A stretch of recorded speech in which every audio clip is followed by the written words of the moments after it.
Hello everyone, welcome to Praveen classes mathematics based.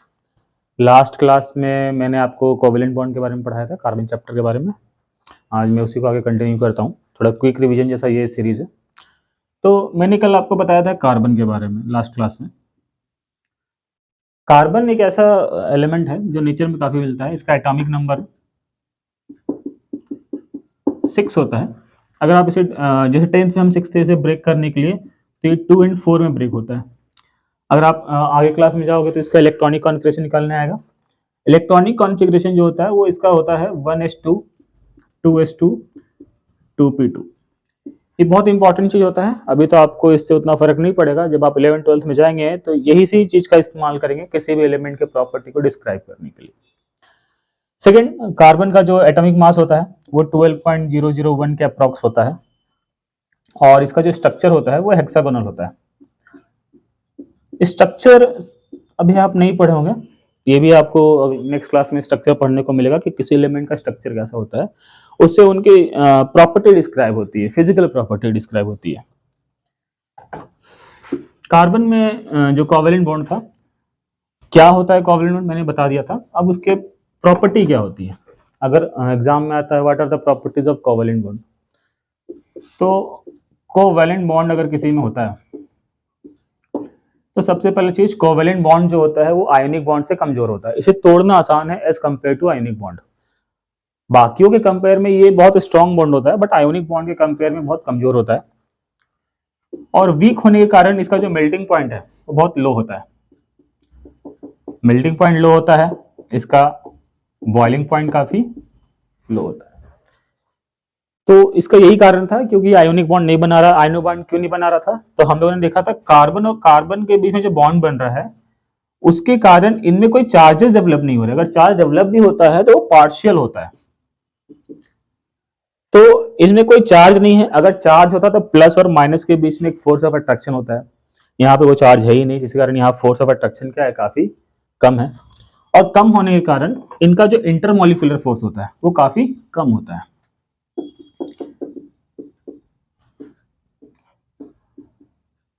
तो हम ये कह सकते हैं कि कार्बन में इंटरमोलिकुलर फोर्स काफी कम होता है। कारण क्या है उसका, कोवेलेंट बॉन्ड। कोई चार्ज नहीं होने के कारण एक और बहुत बड़ी प्रॉपर्टी होती है कि कार्बन, ये नहीं कह सकते वो इंसुलेटर होता है, बट वो पुअर होता है, पुअर कंडक्टर होता है ऑफ हीट एंड इलेक्ट्रिसिटी। लेकिन कार्बन में आप जो नेचर में देखेंगे, कार्बन जो एग्जिस्ट करता है उसमें एक ऐसा कंपाउंड है जिसे हम ये कहते हैं ग्रेफाइट। ग्रेफाइट एक कार्बन का ही कंपाउंड है जो नेचर में मिलता है, बट एक इकलौता कंपाउंड है जो इलेक्ट्रिसिटी को कंडक्ट कर सकता है।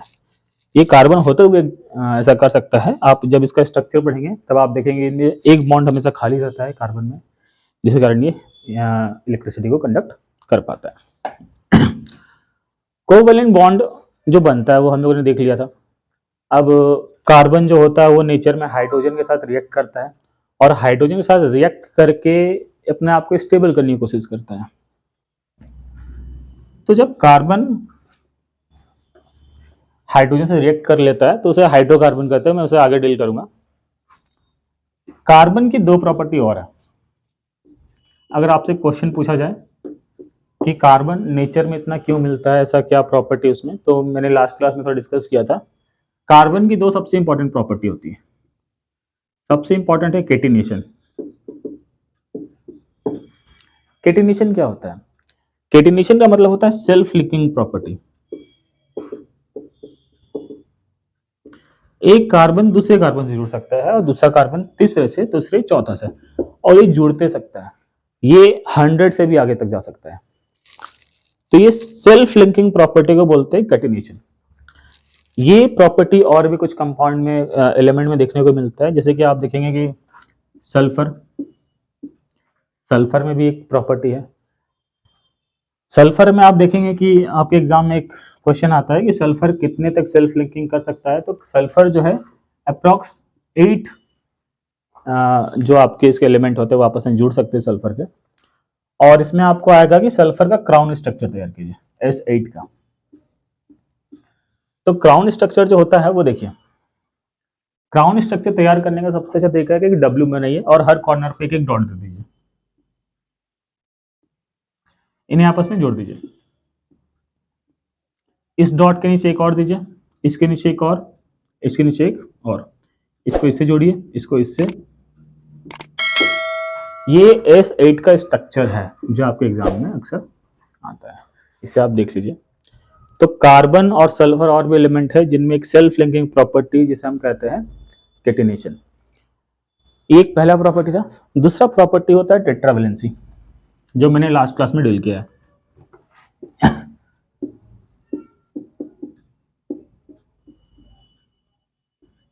अगर एग्जाम में आएगी कार्बन नेचर में इतना ज्यादा क्यों मिलता है, तो आप क्या आंसर देंगे? कार्बन पहला है केटिनेशन। केटिनेशन क्या होता है? Self linking property. सेकंड है टेट्रावेलेंसी, जो आपको समझ में आ गया होगा कि वो 4 बॉन्ड बना सकता है, 4 बॉन्ड शेयर कर सकता है। सेकंड, एक और थर्ड आप दे सकते हैं, बुक में मेंशन नहीं है, स्मॉल साइज। स्मॉल साइज होने के कारण कार्बन कहीं पर भी बहुत इजीली एडजस्ट हो सकता है। अच्छा, नेचर में जो सबसे अच्छा एलिमेंट है रिएक्ट करने के लिए वो है हाइड्रोजन, क्योंकि हाइड्रोजन जो है वो प्लस भी शो कर सकता है और माइनस भी शो कर सकता है, मतलब वो इलेक्ट्रॉन दे भी सकता है, इलेक्ट्रॉन ले भी सकता है। तो वो कार्बन के साथ इजिली क्या कर सकता है? एक बॉन्ड का फॉर्मेशन कर सकता है शेयर करके।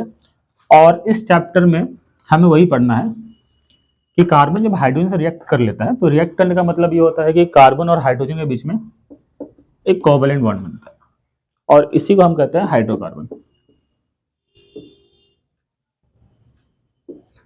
आपको ये पूरे चैप्टर में ये पढ़ना है। इनफैक्ट 12th में भी आप जाएंगे तो ये पढ़ना है, 11th में भी ये पढ़ना है, हाइड्रोकार्बन। ये इतना बड़ा चैप्टर है। तो एक इंट्रो क्लास होता है 10th में आपका। अगर आपको 10th में ये हार्ड लग रहा है तो 11th 12th में क्या ही होगा। अब देखिए हाइड्रोकार्बन क्या होता है कि कार्बन हाइड्रोजन से बॉन्ड बना लेता है, that is called hydrocarbon. Carbon hydrogen के साथ हमेशा सिंगल बॉन्ड बना सकता है, वो हाइड्रोजन के साथ कभी डबल बॉन्ड बना ही नहीं सकता है, वो भी लुईस डॉट स्ट्रक्चर में हम समझेंगे। लेकिन कार्बन को 4 बॉन्ड चाहिए होता है। तो कार्बन क्या करता है? 4 हाइड्रोजन से रिएक्ट करके खुद को स्टेबल करता है, ठीक है। तो कार्बन और हाइड्रोजन में एक सिंगल बॉन्ड है, हमेशा सिंगल बॉन्ड ही रहता है। अब एक और स्ट्रक्चर देखते हैं जहां कार्बन कार्बन के साथ रिएक्ट कर ले रहा है और वो फिर हाइड्रोजन। एनी हाउ कार्बन में 4 बॉन्ड बनने ही बनना है। बहुत लोगों को डाउट होता है कि सर हाइड्रोजन कितना भी ले सकते हैं या कोई रूल है, तो रूल भी है। और जहां आपको बॉन्ड खाली दिख रहा है कार्बन का, वहां पे आप हाइड्रोजन डाल सकते हैं, उससे ऐड होने से कोई फर्क नहीं पड़ता है वैसा। देखिए ये इस कार्बन में सिंगल बॉन्ड था, 1 2 3 4, तो यहाँ 3 घट रहे थे, 3 हाइड्रोजन थे। ये कार्बन ऑलरेडी एक सिंगल बॉन्ड बना चुका है, 4 बनाना था, 1 2 3। लेकिन मुझे ये पता है कि कार्बन जो होता है वो कार्बन के साथ डबल बॉन्ड ही बना सकता है। अगर ऐसा आ गया कि कार्बन कार्बन से डबल बॉन्ड बना रहा है, तब ये इस कार्बन ने 2 बॉन्ड ऑलरेडी बना चुका है, तो मुझे इसे 2 ही हाइड्रोजन देना पड़ेगा, इसे भी 2 ही।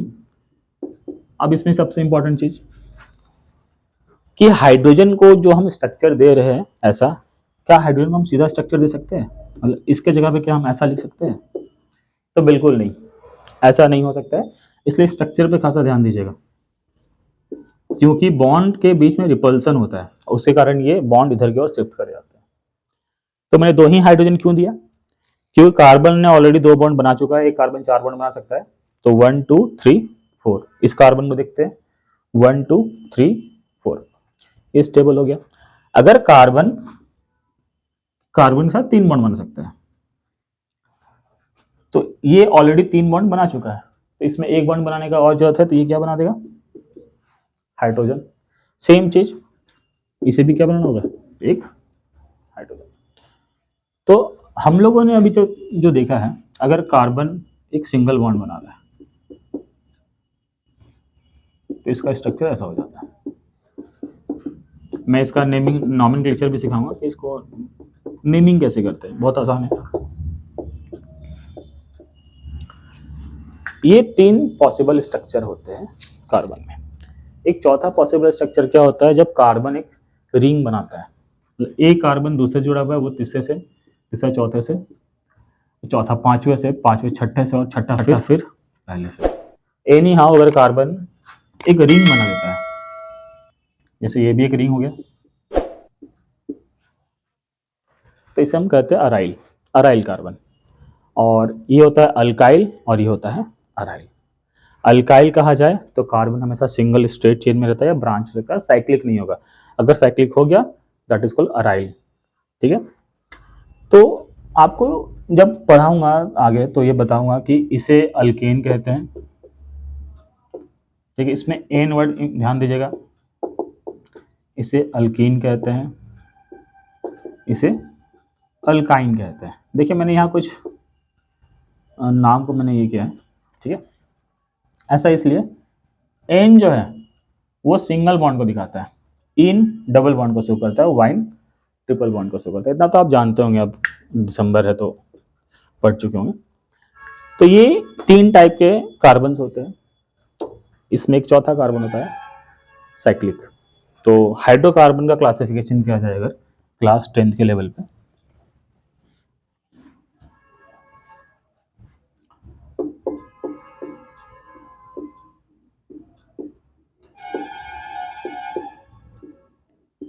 तो 2 तरीके से होता है। एक होता है सेचुरेटेड और एक होता है अनसेचुरेटेड। सेचुरेटेड के अंदर सिर्फ और सिर्फ अल्केन आता है, जबकि अनसेचुरेटेड के अंदर अल्कीन, अल्काइन एंड अराइल आते हैं। अराइल मतलब साइक्लिक स्ट्रक्चर। मैंने बहुत बार देखा है कि कोई बच्चा पूछता है कि sir saturated and unsaturated hydrocarbon क्या होते हैं। टीचर बोलते हैं ऐसा कार्बन जो सिंगल बॉन्ड बनाता है वो सेचुरेटेड हो, उसके अलावा डबल ट्रिपल या साइक्लिक बनाता हो तो वो अनसेचुरेटेड हो। लेकिन सेचुरेटेड और अनसेचुरेटेड का ये सही डेफिनेशन नहीं है, ये हम बस एक ट्रिक है समझ लेते हैं कि हाँ चलो सिंगल बॉन्ड है तो सेचुरेटेड है, इसका मीनिंग कुछ और होता है। तो आज की क्लास में मैं आपको ये मेन चीज समझाऊंगा कि व्हाट इज सेचुरेटेड और व्हाट इज अनसेचुरेटेड हाइड्रोकार्बन।